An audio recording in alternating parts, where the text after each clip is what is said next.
নমস্কার বন্ধুরা, আমি সিদ্ধার্থ। দলটার নাম কংগ্রেস আর তাতেই দুর্বল। হেমন্ত শর্মা আরও দাবি করেন 2000 সালে তিনি তিনবারের মুখ্যমন্ত্রীর বিরুদ্ধে বিদ্রোহ করার পরিস্থিতি সামলাতে মল্লিকা অর্জুন খড়গে আসামে এসেছিলেন। হ্যাঁ বন্ধুরা, আসামে যে মুখ্যমন্ত্রী হেমন্ত বিশ্ব শর্মা মুখ্যমন্ত্রী হতে হয়েছিল 2014 সালে। তো সেই সময় মুখ্যমন্ত্রী তরুণ গগৈয়ের এগেনস্টে উনি বিদ্রোহ ঘোষণা করেছিলেন। কংগ্রেসের 58 জন বিধায়ক মুখ্যমন্ত্রী পদে হেমন্তকে সমর্থন করেছিল। 58 জন বিধায়ক হেমন্তকে সমর্থন করেছিল। অনেক বরিষ্ঠ নেতা নিরপেক্ষে ছিল। এরপর সোনিয়া তাকে নিজের বাসভবনে ডেকে শপথ গ্রহণের তারিখ ঠিক করতে বলেছিলেন। মানে হেমন্ত শর্মাকে সোনিয়া গান্ধী, সেই সময় কংগ্রেস সভাপতি, শপথ গ্রহণের তারিখ ঠিক করতে বলেছিলেন। হেমন্ত বলেছিলেন আম্বুবাচী মেলার পরে দিন শপথ নেবেন। আম্বুবাচী মেলা হয়ে গেলে তারপরে উনি শপথ নেবেন। পরে জানা যায় রাহুল গান্ধী আমেরিকা থেকে ফোন করার পর দলের সিদ্ধান্ত বদল হয়ে যায়।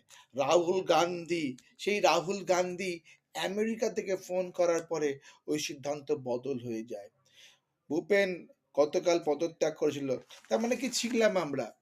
একটা পারিবারিক দল যার সঙ্গে 58 জন এমএলএ আছে, তাকে না করে একটা বৃদ্ধ তরুণ গগৈ একটা পরিবারবাদকে সমর্থন করলো।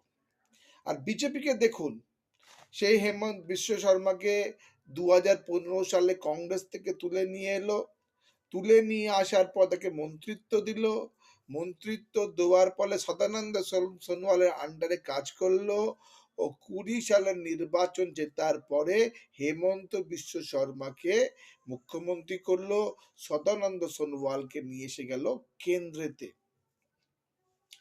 কতটা ডিসিশন মেকিং পাওয়ার, কতটা যদি ফাস্ট হয়, তাহলে বিজেপি এই কাজটা করতে পারে। আর এখানেই ডিসিশন মেকিং পাওয়ারের অভাবের জন্যই এই কংগ্রেস নামে দলগুলো দুর্বল হয়ে পড়ছে বিজেপির কাছে। প্রাচীন মানুষকে নিয়ে দেখুন, এবছর নির্বাচনে পশ্চিমবাংলায় যত 60 বছর 70 বছর ঊর্ধ্বে বৃদ্ধ এমএলএ মন্ত্রীদের এবছর দেখবেন তৃণমূল পার্টি রিটেন করবে। তারা প্রতিটা মানুষ সিট পাবে। যেমন দমদম থেকে সৌগত বাবু, 80 বছরের বৃদ্ধ মানুষ, তাকেও কিন্তু 2024 সালের নির্বাচনে করেছিল। সুদীপ বন্দ্যোপাধ্যায়ের মধ্যে 70 ঊর্ধ্ব মানুষ, তাকেও টিকিট দেওয়া হয়েছিল। আর এইবারের বিধানসভা নির্বাচনেও দেখবেন কত বৃদ্ধ তৃণমূলী ভাইদের, মানে বয়স্ক লোকেদেরও